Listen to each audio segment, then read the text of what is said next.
Welcome to the Solarcoaster, a podcast about the ups and downs of the Australian solar industry, brought to you by the technical team at Supply Partners, with host Wade Allen and technical guru Andrew Thompson.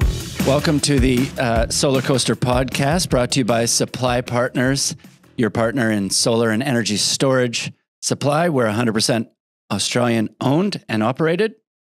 We're your technical distributor, bringing you not only top quality products, but sales and technical support so we can help you thrive in this ever exhilarating ride we call the Australian solar industry. I'm your host, Wade Allen, and with me as always is our resident technical guru, AT, Andrew Thompson. How you doing? Good, buddy. How about you? Not bad. Pretty pumped. I know. I'm excited because today's podcast is awesome. It's a very special one, because we are joined here in studio by two of the OG solar industry podcast legends, the hosts of Just Another Solar Podcast. Well, 2/3 of them. That's it. Mr. Nigel Morris and Mr. Luke Beattie. Gentlemen, thank you so much for being here and doing this. Thanks for having us. I think I normally call Nige the industry legend, Nigel Morris. So if we can edit that out and just slot that back in, that'd be great. Yeah, indeed. Well, I think it speaks. This is so professional. Oh, yeah. It's kind of weird for us, right? What did we say before, Nige? You've got a good face for podcasts. Yeah, that's right. But it's good to be here. So thank you for having us. It's called the face for radio now. Podcasts are all videoed as well. I think it speaks. Oh, sorry, AT, go ahead. If you are tuning in on Spotify or Apple Podcasts, just flick over to YouTube and you'll see all of our beautiful faces. That's right, indeed.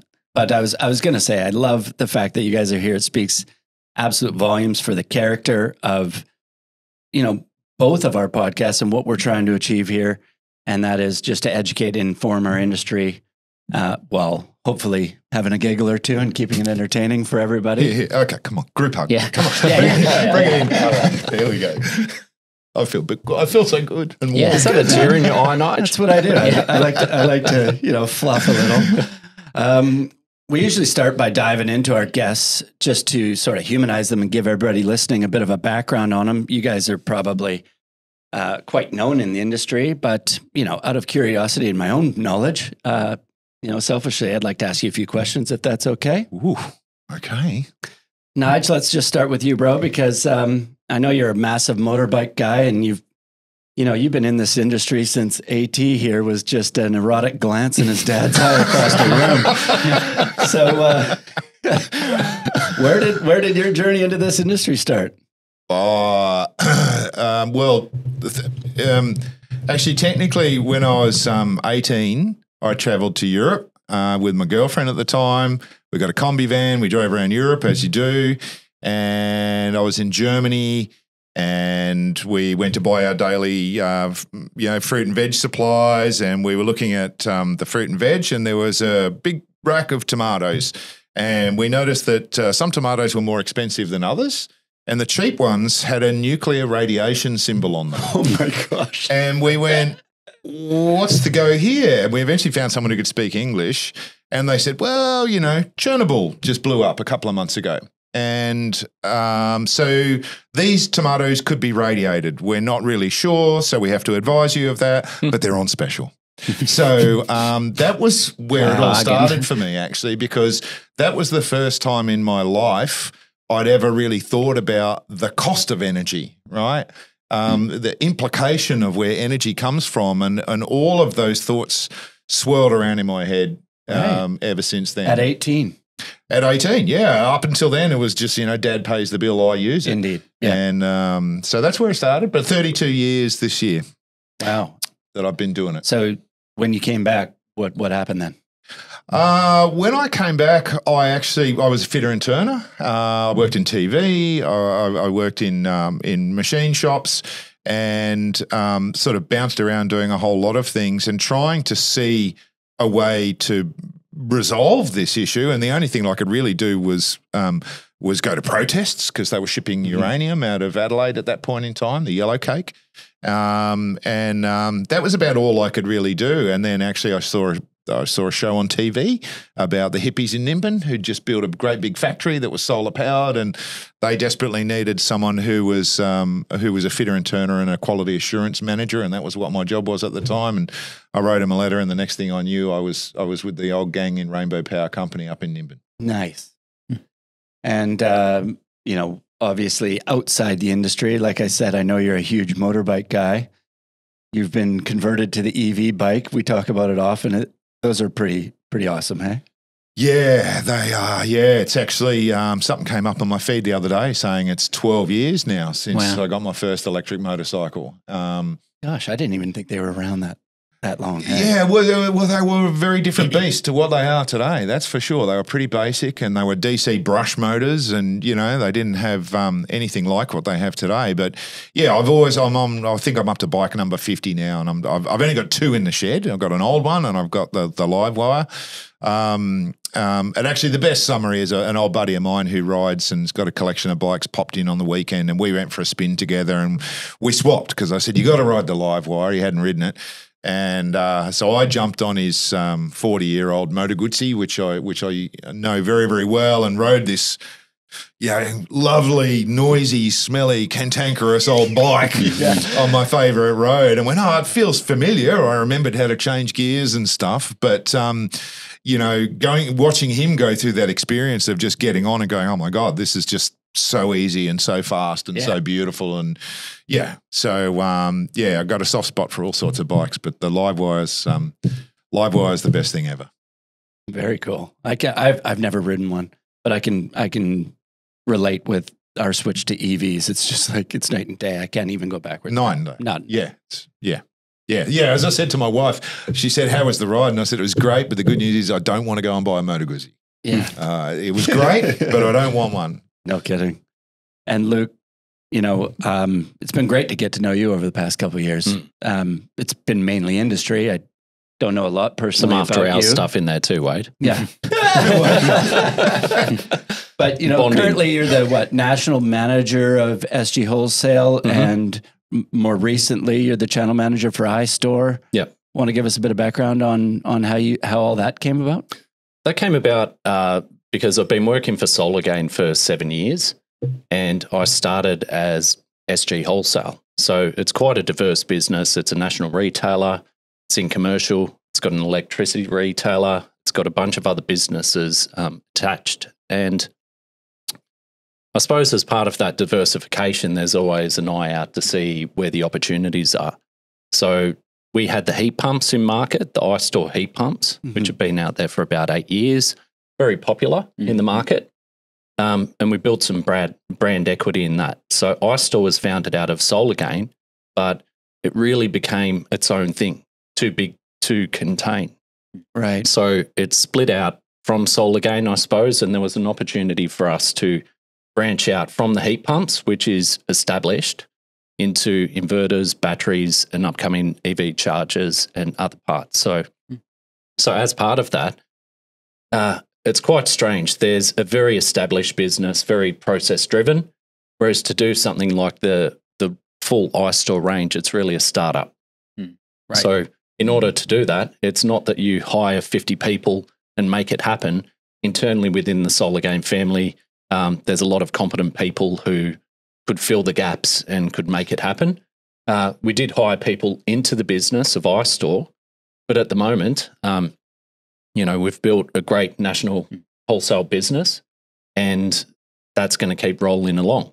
But in tandem with that, the growth of iStore, the products growing, and the roadmap means that, you know, we needed competent people there. So it's not either or, it's doing both at full steam. And I'd envisage down the track, you know, iStore would likely be the whole thing. But at the moment, it's, you know, when you want to get a startup going, you just pull in all the resources you can. And it's been amazing to date. I think you do have a head start at least, because we see a lot of brands try to crack the Australian market, and understandably they might start out with 1 or 2 employees, and then the conversation goes, well, as the sales come, we will scale accordingly. So you're starting with a larger base than many would. So it's true. And a unique position that we've had a retailer out there for near 20 years. We've had a wholesale business out there for 7 years. So we know what it looks like for a retailer and which products work, what sort of support works in that regard. We know what it looks like as an importer and wholesaler and dealing with manufacturers, what works, what doesn't, what good support looks like. So we've set the goal to be the best manufacturer that, you know, we would like to deal with. Now, it doesn't happen perfectly overnight, but we set that goal and all of the movement in the business has been framed around making that happen. So it doesn't happen overnight. It's a lot of work, a lot of great people doing heavy lifting. And I'll just say that, you know, the key leadership of our business, those people have been in solar for over 10 years, which in other industries, that's not much, but in ours, that's Huge. quite a while. Yeah. But also they're known to the industry. The reputations are known. People know who we are. They know where we've worked. And there's already an implied trust that goes with that. So, so now we're asking others to come on the journey with us. Yeah, nice. Yeah.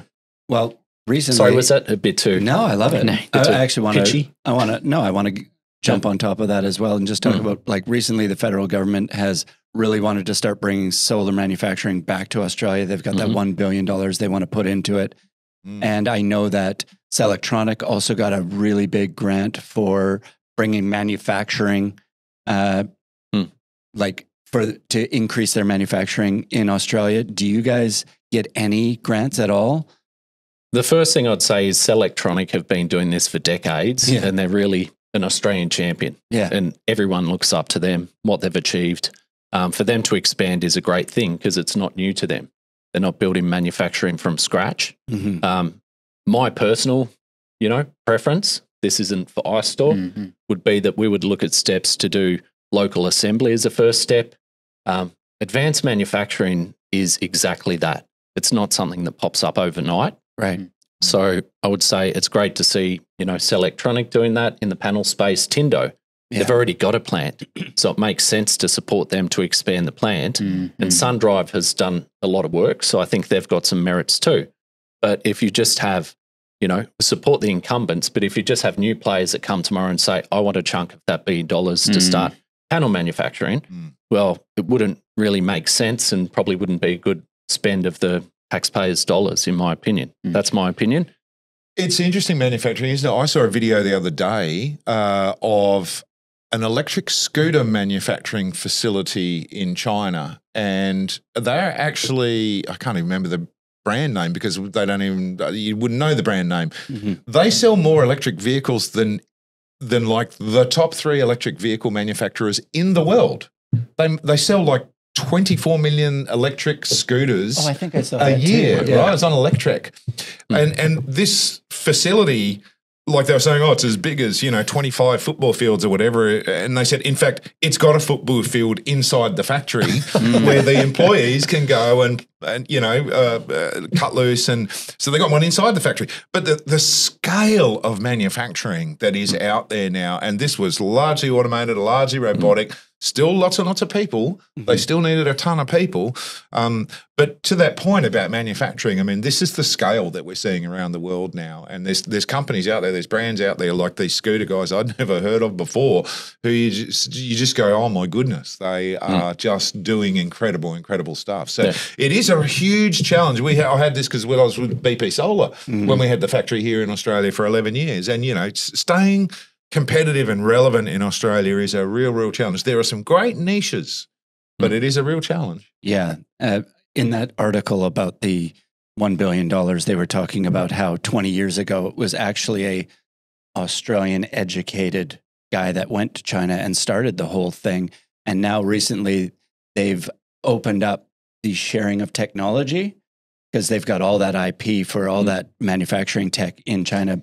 So they're bringing it the back. only way it's come full circle back. But that's the only way funny. it could ever work is if we had that technology here. But you're still dealing with, you know, an increased cost of labor force and increased cost of even the buildings and everything like that.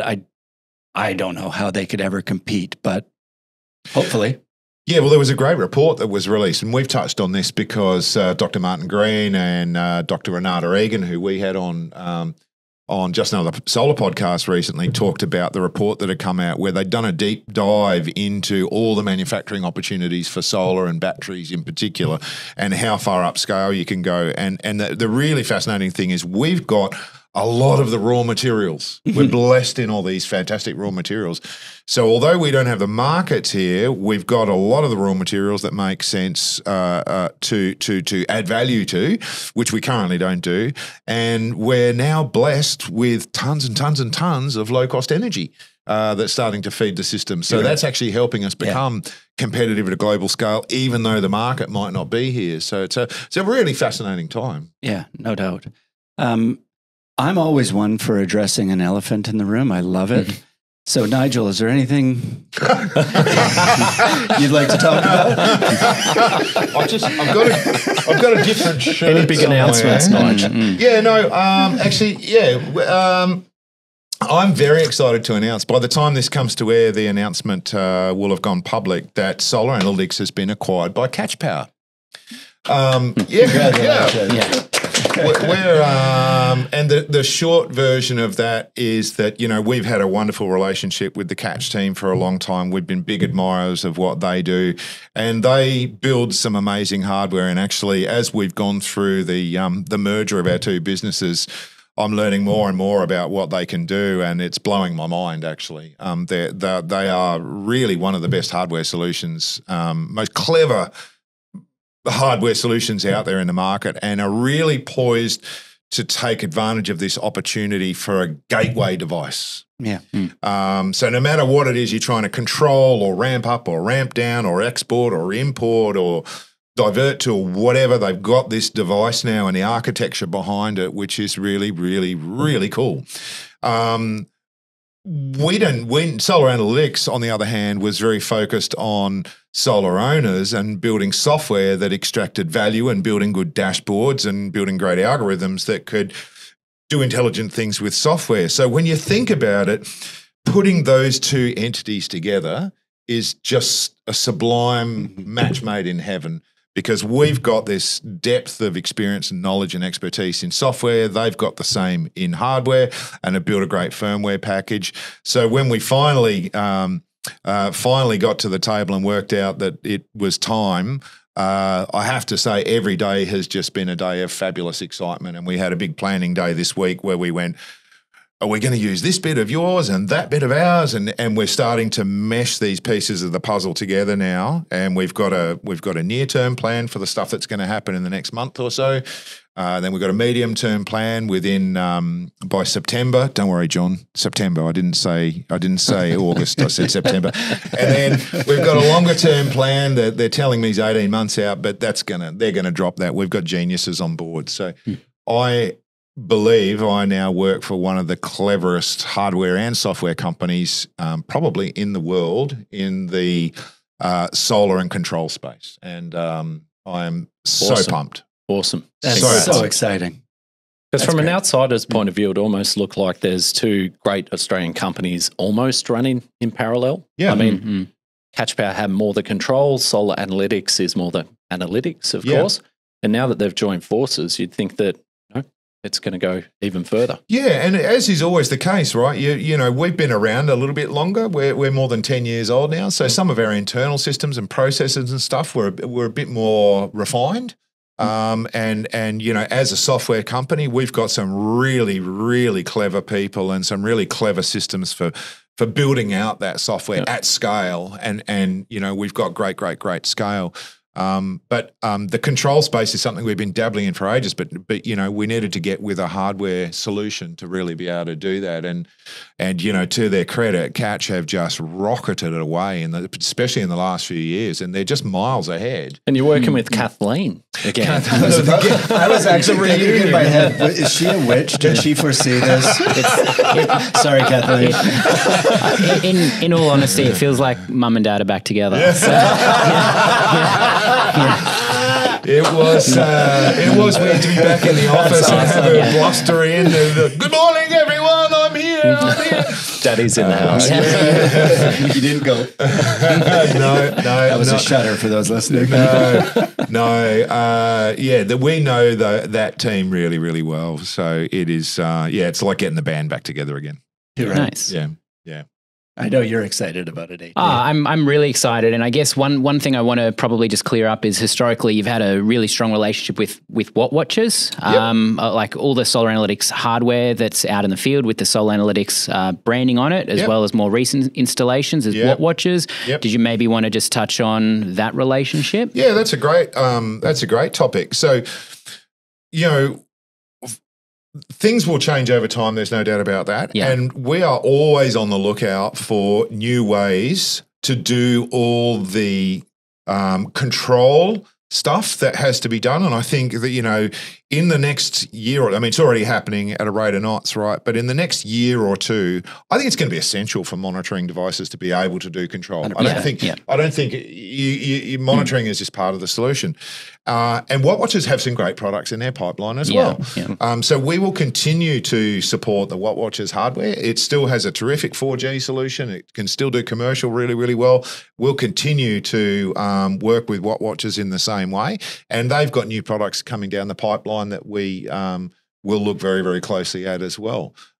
Likewise, we'll continue. So we'll continue to do the inverter integration stuff that we've done in the past, because we can just very simply, remotely layer terrific software over a native platform and provide all the value that we can on native stuff. And then, of course, wherever you need control, wherever you need load diversion, wherever you need to do some cleverer stuff, then, of course, the catch control device is just going to sweep in over the top of it. Yeah.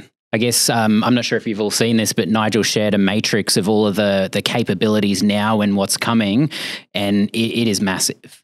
I did get some interesting feedback though. So we're also working on some control stuff with iStore. The feedback was that some of the macro controls, things like hot water, make a whole lot of sense, and diverting to that to EV chargers makes sense. Yep. But then some of the controls go right down to small Internet of Things devices, and it becomes quite a complex solution. Oh yeah. Now, speaking to a home automation guy, he said that once you get a customer, you were in their pocket for the warranted period of the workmanship. Yep. Now, if you have a Carl Jensen, Mark Kavanagh, Shane Arnold, someone like that, they're going to take it and run with it because they can, get the controls, tweak it, play around, and it works well. What about the average consumer? So if you set up their hot water, fine. If you've got all these other funky devices that are being controlled, the phone is going to ring even when they change the password on their modem, let alone when the kettle doesn't turn on at the correct time of the day or whatever it is. So therein lies the problem. Therein lies the problem. So I think there's absolutely a demographic for the macro controls, but when it comes to micro controls, do you keep that limited? Do you make an assessment based on the customer about how much you want to control for them? Are you a retired engineer? Yes or no? Give them the wrong phone number, Andrew. Whatever you do.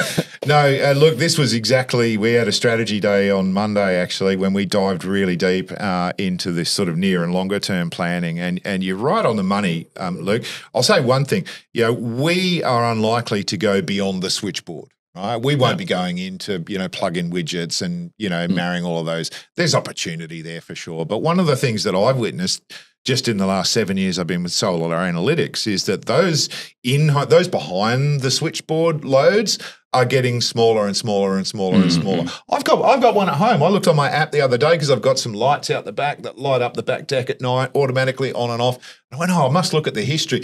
There's not enough load to measure it. Yeah. Right, so I've got no history of the energy consumption because the device can't even see the load. It's so low, right? So we will stick with the major loads. We know that already as major loads. So it's hot water, it's air conditioners, it's EVs, it's batteries, it's solar, right? So we will stick there. But to your point, exactly the conversation we were having is, as an installer, Andrew needs a dashboard that he can go in to support a customer or an installer and have a whole lot of ability to do all sorts of stuff and to do some diagnostic stuff, and we can leverage AI and machine learning to make your role easier to say, why is the hot water system doing this, or why has the EV charger taken load out of the battery? We didn't want it to do that, for example. So we now have the capability to do machine learning, and we're going to start using some AI in that back end and build an incredibly sophisticated dashboard for the likes of Andrew and the average installer to be able to understand what's going on. The super app that's coming, which will be a combination of both of our apps in the medium term, that is going to be the simplest monitoring app you've ever seen in your life. It is going to be simpler than any other app out there because that's all owners want. They just want to know, have you saved me money and how much? And if I want to know more, okay, I might want to dig a little bit deeper. But the average owner just wants to go, I need the car to be charged at 9 a.m. or I'm willing for you to make that decision for me. If it's going to save me $500, check a box, yes, save me $500. And is everything cool? Yeah. Right? That's you got to make it boomer proof. It's got to be boomer proof. It's got to be boomer proof, right? 100%. So we already started the fleshing out what we think is going to be actually one of the most refreshingly different and fantastically simple end user apps that exists. That's exciting. It's really exciting. Very, very You cool. got till September, John. Which John are you That's our referring to? CTO. Oh, I thought you were talking to Tegatardi. Mr. Technical? No. I also wanted to get your opinion on a completely different subject, and that is this whole solar panel 2016 stamp, 2021 stamp, or that's coming September 30th. AT, you're pretty confident that you think this might be turned around. Where are you at with that now? I was nervous at the start of the year when almost nobody was aware of it, and those that were being made aware of it, not many people seemed to care or understand the implications. Oh, October's so far away, who cares? But in like solar time, that was in the blink of an eye. Now, as time's gone on, Nigel has pushed it, and we're starting to hear noise, and I guess the CC has been out surveying people. Now, from what I understand as well, a lot of the people who've been responding to the survey have been indicating that how will this affect them? This could affect them to the tune of millions of dollars, fairly significantly. I don't think anyone who's responded to that survey is going to respond with an answer that's going to say it's going to be great for them. Yeah. So I'm very, very confident that something will change. Common sense will prevail. But in the meantime, we have to just march on as if it's not going to change because we haven't heard otherwise. Yeah, they could just be checking boxes. I did speak to a panel manufacturer recently, and he said, no, we're looking good. Our stock's going to be cycled. Our distributors are going to move the stock, and we should be all good. And I said, I don't think you're appreciating the disruption of other distributors and other companies that are sitting on stock that haven't been paying attention or don't care at this point. Yeah. And come mid-year, come August, if they're dumping stock, even if it's older stock, mono perk 390s or 415s, if they're dumping stock, 10 to 15 cents a watt cheaper than what the market price is on TopCon or HJT, then that's going to impact on the wider market. Their run rates aren't going to be correct because there's a good portion of the market that will move just based on price. Sure. So they move to 440s because we don't go with the old stuff. We move along with the times. But if the price is cheap enough and you get enough desperation, it's going to be there. I'm also optimistic, but preparing for the worst as well. And I think like one of the worst things as well is it's not just affecting distributors, but there are retailers out there as well who have actually done the right thing. They've bought up stock, they prepared for their future pipeline. That maybe projects are delayed, projects have fallen through, and now they're potentially going to feel the pain. You can't just automatically find another project to use it on. So, yeah. Why do we have another deadline? There's always a deadline. We're just always reacting in this industry, and it's annoying. Yeah, as you guys know, I sit on the product panel as an industry rep, and so I've been on a number of calls and been sort of trying to learn as much as I can about this issue and make sure that the product approval panel in the CEC are aware of the implications of this, and I think they are now. And part of the reason for that survey coming out was that we were highlighting to them that it's not only the PV manufacturers. The PV manufacturers have had notice of this going back out almost 18 months. So there's been tons of notice for the PV manufacturers to do something about it. The majority of them have done the right thing, of course. The good guys will always do the right thing, but there are a number who have left it till the last minute. And I became aware of another case last night of someone who's, just now sort of trying to get their approvals through, and, that's going to cause a problem, and there's some stock that's going to be caught. So, some of the manufacturers really have not done a good job of getting this out of the way. But I think it's really, really, really important that if there are people out there who are going to be affected, they make sure that the Clean Energy Council product approval team knows. I sit on a panel behind it. I'm not involved in the day-to-day. I sit on an advisory panel that we kind of deal with complaints or checks and balances and stuff and review some of the stuff that the product team does. But it's the product team who does all the hard work in terms of getting the approvals through and dealing with the standards. And even the Clean Energy Regulator has said, well, this is a decision for the CEC product approval team. They are still in charge of that process. And so it is down to them. And, I'll be very frank, going back a month ago, the product approval team was telling me no one was complaining. No one was telling me that no one was telling them that it was a problem or that it had ramifications or consequences. So it's important that your voice is heard so that team understands if there are consequences. And they're good people. They're working hard to do the right thing. They've got to get this standard through. And just remind everyone, it's not some conspiracy theory. It is Standards Australia who are actually getting our standards aligned with international standards. So in many ways, this is a good move. Because you know what? Most of the PV manufacturers actually make product to the 2021 standard to deliver to other markets. So we're catching up to that standard. So the alignment of standards and catching up on the standards is good. It's being driven by that change in standards. So don't get on your conspiracy high horse and blame the CEC or blame the CER or anyone else. It is a Standards Australia thing to align us with international standards, which has good merit. Now, along the way, though, pain, disruption, and lost money, I'm sure. There is a lot of misdirection of blame, especially on the socials. And I know, Nigel, you normally come into the defense, but it's kind of at the point now where a pallet of solar panels could fall off a truck and you probably get people blaming the CEC for it. So, yeah. Well, they've got someone else to target now. We've got the SAA. So, some of that's going to move across, I'm sure. Yeah, that's interesting. Want to chat about that? Like the move from CEC to SAA? When's that taking place? It's happened. They're in the transition period. So if you're an installer and you haven't moved your accreditation across to the SAA, then this is your reminder. Do it now. Press pause. Go and do it. And from everything I hear, the majority of people are getting through. They're getting their accreditation across. Of course, there are some bumps. They've got to deal with 9,000 accredited installers, and there's going to be some lumps and bumps along the way. And I know that's really negatively impacted some people's ability to do business and to trade, because if they get caught and they don't have the right accreditation or they can't get people through, there's been a lot of noise about the CPD points not being accounted for correctly. But the feedback is that when they raise it with the SAA, even if there's a lag, they do recognise points. Yes. So I think it's that You'll get there eventually. You'll get there eventually. Same as the moving the registrations across.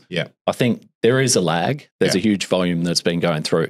So people get the lag and then, throw their hands in the air and jump on Facebook and say, SAA is just hopeless like the CEC. It's like, man.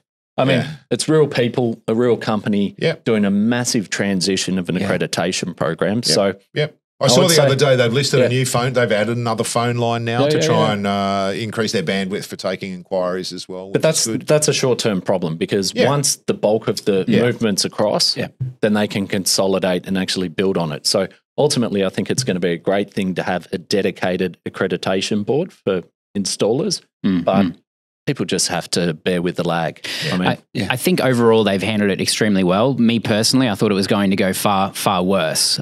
So it's actually gone well. Yes, there has been some teething issues, but when people raise it as well, and a lot of people just assume that the products are being carried over with it, it is purely the installer accreditation.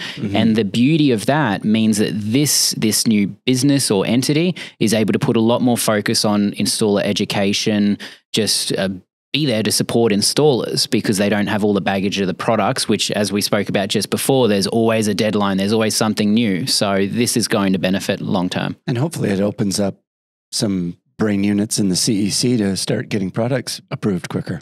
Right. Yeah. Right. Yeah. No, I agree. I think the focus is really valuable. Yeah. And you know, clean slate, right? Just clean slate. Tackle this. And you know, when they did their launch, to their credit, I thought some of the stuff that the SAA were talking about that they were going to try and address to improve the way accreditation worked sounded fantastic. Sounded like what everyone's been calling for. Mm-hmm. I want to talk about batteries because I love batteries, and I get emails every day about new technologies that are coming out. Two things that came across my desk recently. Sungrow announced that their numbers for 2023, I don't know if you saw them, but it was just mind-blowing. They increased their revenue by 79% last year. Like, that is a huge number for a company that we already thought was huge. Yeah, wow. That had to be, a good portion of that had to be in batteries because they've just gone strong into batteries. And cattle, a couple of weeks ago, I saw that, I think John put it on our chat, that they created a C&I battery that has like 5% degradation in a 15-year like accelerated thing. Whereas normally we're seeing like that's end of life almost. Yeah, what? Yeah, I didn't read it too deeply. Yeah. But also they announced the other day that they have a new EV battery that has 1,000-kilometer range in it, like and a million kilometer expected life. Yeah, it's just unreal. Like this, I love the fact when batteries start getting uptake by the whole. Obviously, the manufacturers are making the money. They're dumping all that into R&D, and this whole trajectory of technology and batteries has just gone through the roof.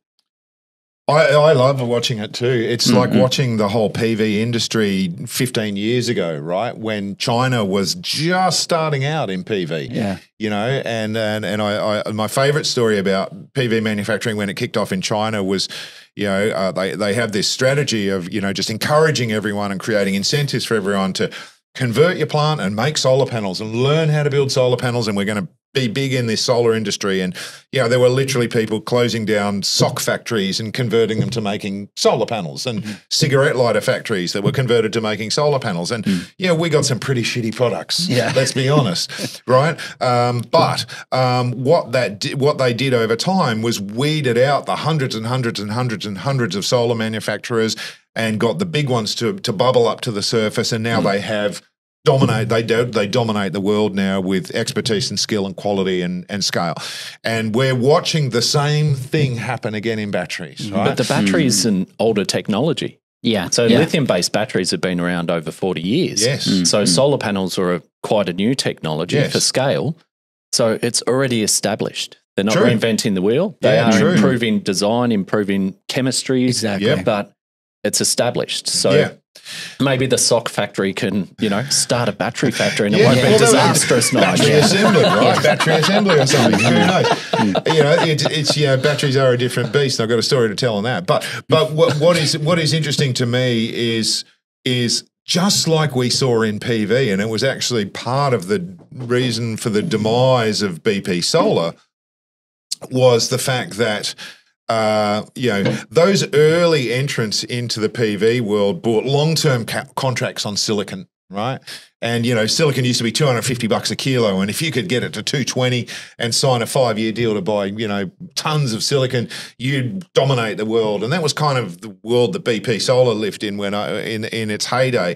But then silicon suddenly started dropping and it went to $45 a kilo. And the machines that we'd put in our factory 5 years ago had been superseded. And suddenly there's a new company with a guy educated in USW, who you were talking about before, Dr. G, who started up this new factory factory that can produce twice as much, and he's done a contract at $45 a kilo, right? Now we're starting to see that leapfrog of tech already. Musk hasn't even got his 46,850 cell, 46,850, I think it is. He hasn't even got that cell online yet. They don't build their batteries; they buy them. And so, he's taken a long time to get that cell into production. In the meantime, we're seeing other companies like Cattle leapfrogging ahead and doing it at scale. So we're going to see this same leapfrogging of tech where it'll drive price down, it'll drive margin up, it'll drive performance through the roof, and it's going to get fascinating. The other thing I want to just question you guys on is, how do you feel about battery rebates? The Queensland battery rebate applications are going to close within days. By the time this comes to air, it'll be finished. What's your thoughts on battery rebates? My thoughts are it should be a national scheme, and it's been floated to have a similar scheme to the STCs. So the RET, I think having a similar scheme to that rather than piecemeal state by state would make a lot of sense. We know that we need batteries on the grid. The DNSPs are coming to more sophisticated requirements, so they can, choke things as they need to. They can call on it as they need to. So the technology is there to implement the batteries and to augment the grid and to make sure we've got the lights on for years to come. So it would make sense to have a scheme maybe to 2040. And I'm not sure how they'd do it by size of battery or how the rebate would work. But the feedback I got from Wayne Smith at the SEC is that the RET would be the best vehicle for it, because it's been there for a long time. It doesn't have to go back to a vote in Parliament. They can modify the existing legislation, bring in a battery scheme, whatever they do with the solar panels and STCs, whether they continue it, extend it, or get rid of it, to use that existing legislation, change it to accommodate batteries. Then we've got a national scheme that the consumer wins. We continue, increasing the demand, so the price scales down. But also we do keep the lights on, to use that crude phrase. I don't think, small modular reactors is going to get us there. I love it. Well, I just got back from North America, and the number of EVs on the road blew my mind.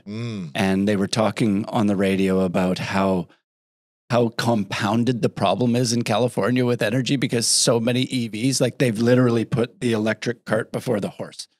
They are having massive problems. We have to add batteries to this grid because, like we were talking about earlier, once you drive an EV, it's tough to go backwards. And they're becoming way more affordable too. Like, what was that dolphin that we were talking about the other? Oh, no, the seagull. The seagull in China works out to the equivalent of about 10,000 AUD equivalent in China. Wow. It's nuts. I was in China 2 weeks ago. We were in Shenzhen, and they said that Shenzhen's very, technology-based, and it's a hub for manufacturing. And I was told that 70% of new vehicles are EVs. Wow. And you see them everywhere.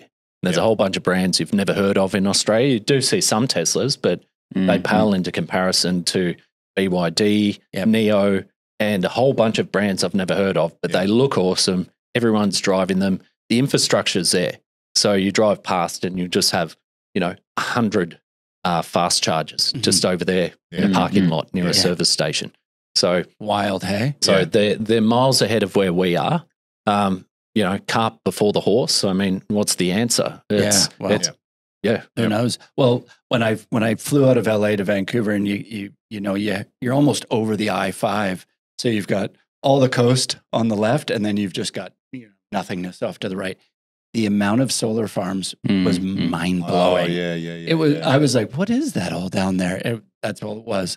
Solar farms. So they're they trying. Just set a record in California, in fact, for PV penetration in the grid. There was a record, I can't remember what it was, and also for the amount of storage that they've got, because they had a huge storage incentive as well. Back to your question, you look at what they've achieved in California now through a rebate program, through an incentive program that started in 2017 or earlier, I think.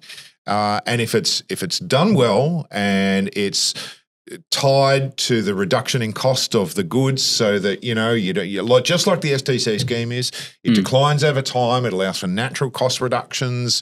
It's self-adjusting.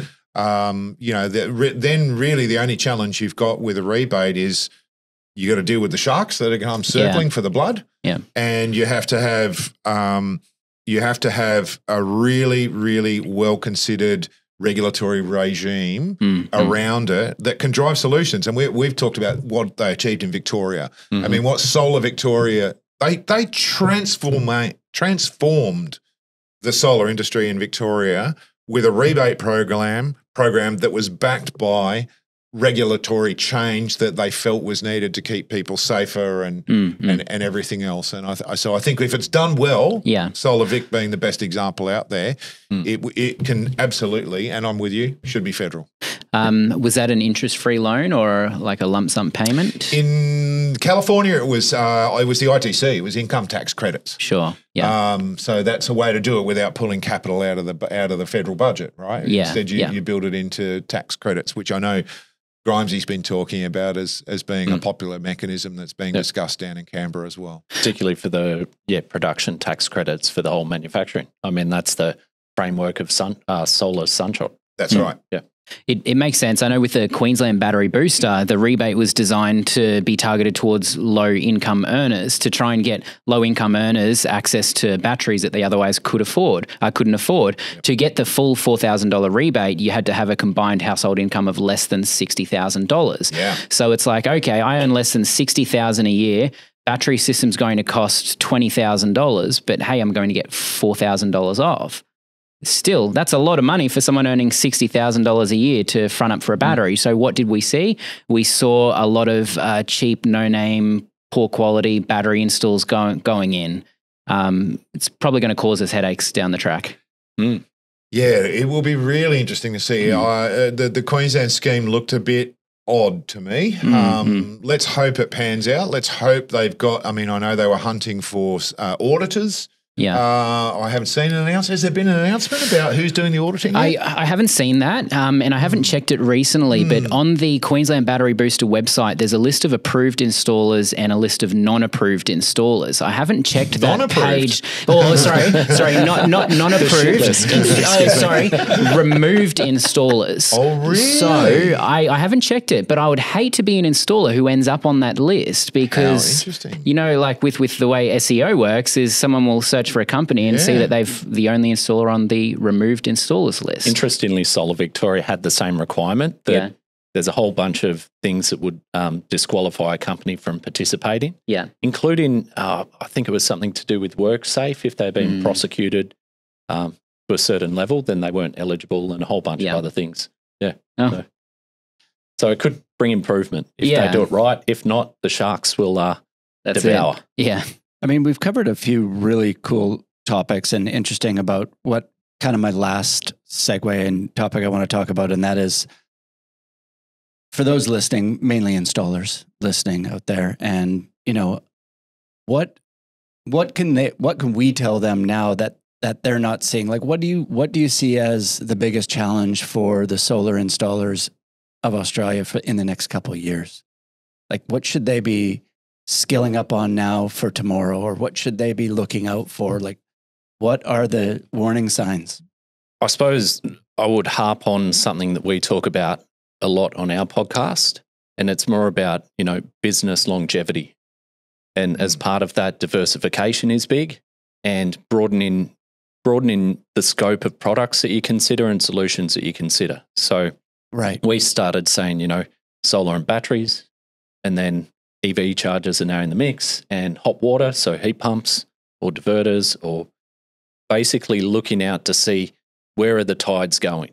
So interestingly, just on the EVs, I found out yesterday that New Zealand's been running a trial for, I think, 2 years for EVs feed into the grid. So it was an opt-in. I think it was 500 sites. And this is anecdotally. I haven't chased up and read up on it yet. But looking at that, where, you know, it would make sense. So it's not just home batteries. We're going to get more and more EVs. And if someone sets how much charge they need for a day and how many kilometres, well, then they can leave the rest available for the DNSP when they're plugged in, whether it's night or day.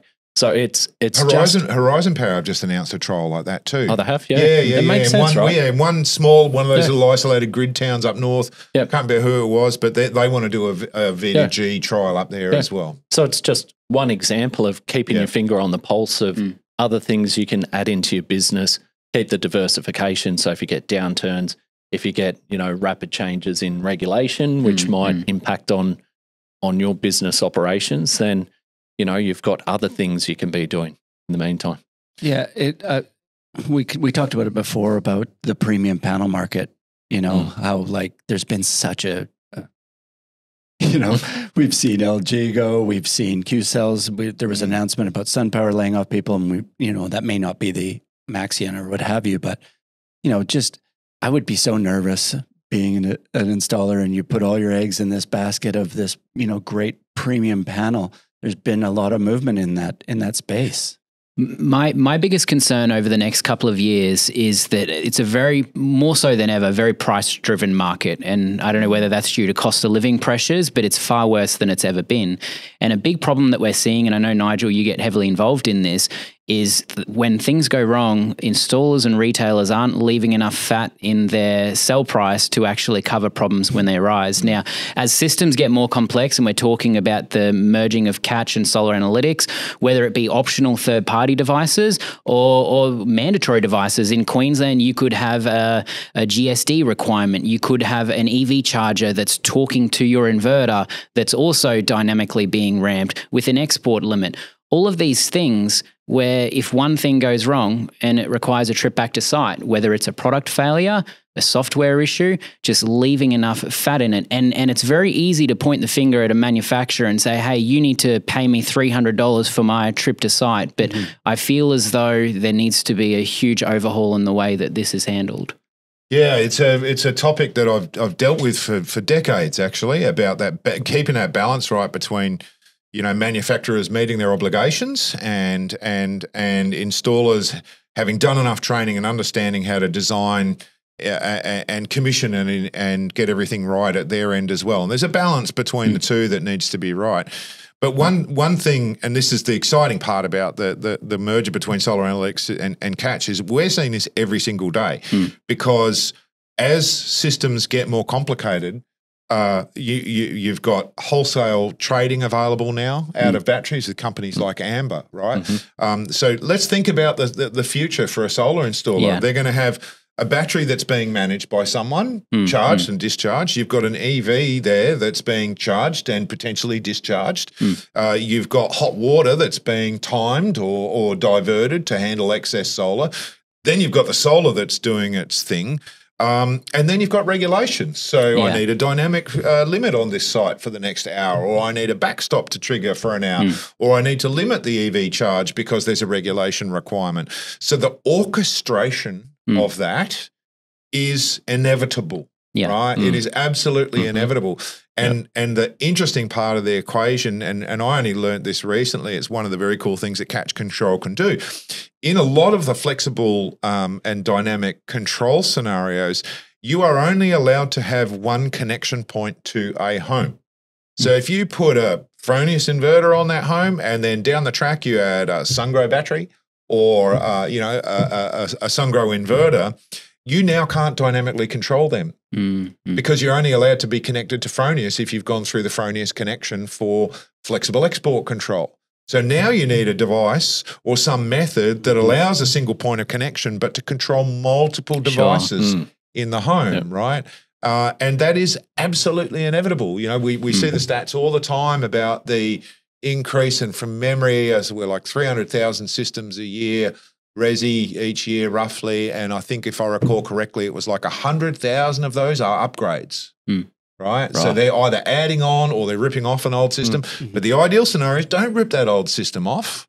Let's find a way to keep that asset working for you, add another system, expand, get that battery on, get that EV plugged in, but I need it to be orchestrated. And it's not going to happen. There are systems being knocked back every day because they're not able to be orchestrated. And so whether it's for the demands on the network or whether it's for the demands from AEMO for centralized generation control, or whether it's just a consumer who wants the thing to operate properly. That's where we're heading. That's where we're going rapidly. I suppose another way around that, or a way to reduce the risk, is maybe just to consider minimizing the products that you offer, streamlining it, maybe pushing one brand, sticking with their infrastructure, learning it well. There is a lot of noise, and I know that support from especially inverter manufacturers hasn't been great.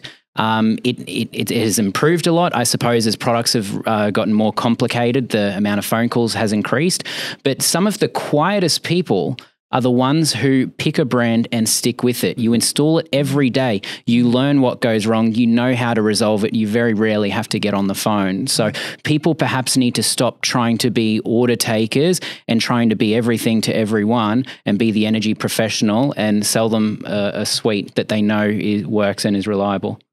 Here, here. Good point. That is a great point. I mean, we were talking about core business, about SunPower and everything like that. I mean, recently, Supply Partners has done the same thing. Bring in somebody to help you work on your core business and simplify it. You guys have a big range to service, right? I mean, as a wholesaler, one or two products in our brain. Our catalog's about 100 pages long, and we try to know about everything as best that we can. And the moment we don't, you get a serve. If you put yourself on a pedestal and try to be better than the rest, then people will hold you accountable. And I know you've mentioned this when you're talking to Power Plus, Australian manufacturers. If you set yourself apart from the rest, you need to be prepared to take the punches. Yeah. And you nailed it there as well, that if you have a good relationship with a wholesaler or a couple of wholesalers, then they buffer a lot of the issues that happen with manufacturers. Absolutely. They communicate it to you. That's right. If you're shopping around based on, $20 cheaper there and jumping over town, apart from the fact it's a false economy because it costs you money to do so, it means that if you're dealing with Andrew or Wade or whoever else, they'll be out there to help you. They'll communicate beforehand the things you need to know. And in the event that a manufacturer pulls out of the market, they're going to understand what's going on. They're going to support you in that way. Now, on that note, you did mention LG and you did mention Q-Cells. They're still warranting their products. Yeah. So it also shows that if you're dealing with reputable companies, I would tell you that if we go out to the warehouse there in 10 years' time, not every brand will be in market, or it's highly likely that there's going to be a couple drop off. But if it's a reputable company, you're still going to be warranted and your customers will be warranted. If you're dealing with a reputable wholesaler, they're going to be there to support you. So there's a case to be made of having close relationships, yes, keeping a narrow range of products and manufacturers that you deal with to understand, and, single fleets. But also the importer wholesaler is very important to have a good relationship with them, rather than to shop everything around, because that extra $20 you spend, it might be worth tech support from AT. It might be worth them giving you the heads up before something happens in the market that's going to impact on your business. Absolutely. Well, I think that's probably a good place to stop. I never thought I'd advertise for Supply Partners, but there you go. We appreciate it. That's why I want to stop. Can I go in the cons column there? Nigel, would you like to say something about us? Oh, you guys have been fantastic. Well, we have had a very long, beautiful relationship with Solar Analytics, and I look forward to this new merger with Catch, man. This is great. Yeah, no, I mean, ditto. And, Andrew and I often talk about this emerging space of the need for gateways and orchestration. And it's actually the funnest part about, when you're trying to deliver energy for energy solutions for someone, what you're really trying to do is get them a nil bill. That's what everyone wants. Yeah. They want a fast car, they want a nil bill, and they want life to just be simple, right? Yeah. And we talk about, how do we find the technology and the software to make that happen? And it's the funnest part. Yeah, something extremely complex, very simple. That's right. Yeah. And I suppose just to wrap it up, can you tell us, did you end up going with the cheaper nuclear tomato or the more expensive organic tomato? Is that like a metaphor for solar systems? Or? Cheap tomatoes are never good. No. He still has his hair. You haven't noticed He still has his hair. He's still the good one. Well, I took the other option. I took the nuclear one. Yeah. That's awesome. Well, I want to thank you guys both for being here. It's so great. I loved collaborating with you, and I appreciate you both for everything you do, both for the industry, within your own businesses, and also with your podcast. It's great. I listen to it all the time. So thank you for being here. Ditto.